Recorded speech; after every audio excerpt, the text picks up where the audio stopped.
Hello, देवबापाची स्तुती असो प्रियानो. आज तुम्हाला बघून मला आनंद होत आहे, कारण आमचा देव हा आशीर्वादित आहे. म्हणून आज देवाने आमच्यासाठी हा दिवस दाखवलेला आहे.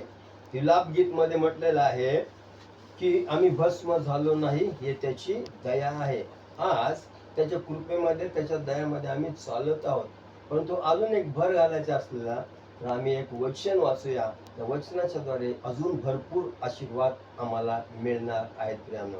म्हणून तिथं म्हटलेलं आहे एका वचनामध्ये की मनुष्य केवळ भाकरीने नव्हे तर देवाच्या मुखातून निघणाऱ्या प्रत्येक वचनाने तो जगेल म्हटलेलं आहे प्रियानो. म्हणून आज जे वचन आहे आमच्यापर्यंत आलेलं, ते वचन तुमच्या समोर मी शेअर करतो. त्या वचनाच्या द्वारे भरपूरच आशीर्वाद मिळणार आहेत, हे मी नक्की तुम्हाला सांगतो प्रियानो.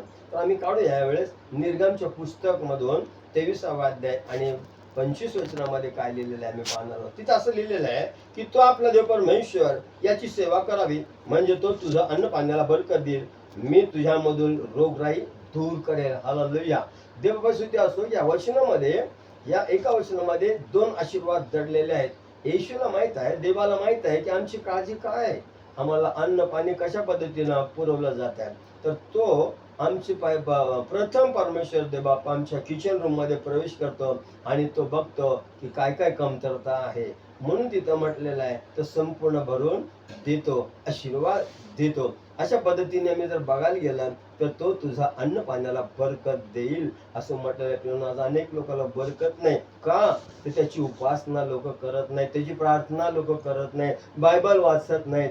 सगळ्या पद्धतीचे आशीर्वाद आज आम्ही बघत असताना बायबल वाचावं, प्रार्थना करावी, त्याची सेवा करावी, म्हणजे देव आम्हाला तो आशीर्वादित करणार आहे आणि पूर्ण भरपूर अन्न पाण्याला तो बरकत देणार आहे प्रियानो. म्हणून आम्ही लक्ष दिलं पाहिजे की देवाकडे, देवाची प्रार्थना केली पाहिजे.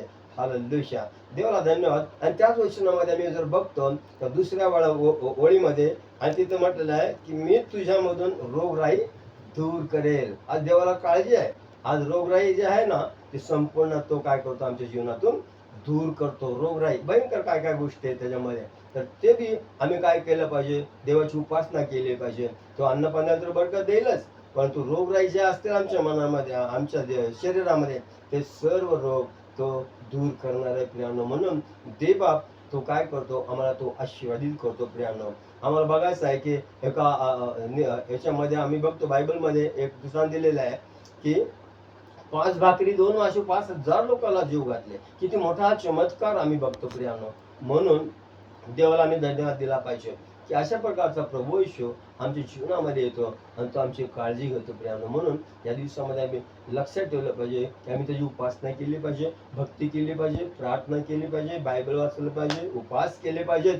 त्याच वेळेस आम्हाला आशीर्वाद मिळणार आहेत प्रियानो. मग ते दुसरं अन्न पाण्याला बरकत देतो आणि तो आमची रोगराई दूर करतो. अशा प्रकारचा प्रभू आमच्या जीवनामध्ये येतो आणि तो आमची काळजी घेतो प्रियानो. म्हणून आम्ही लक्ष दिलं पाहिजे आणि त्याच्या वचनामध्ये आम्ही लक्ष देऊन पुढे आणि पुढे गेलं पाहिजे, जेणेकरून देव ह्या दिवसामध्ये तो आम्हाला आशीर्वादित करत आहे. देवबाप करो वाचलेले वचन आशीर्वादित करो. God bless you. देव तुम्हाला प्रत्येकाला आशीर्वादित करो.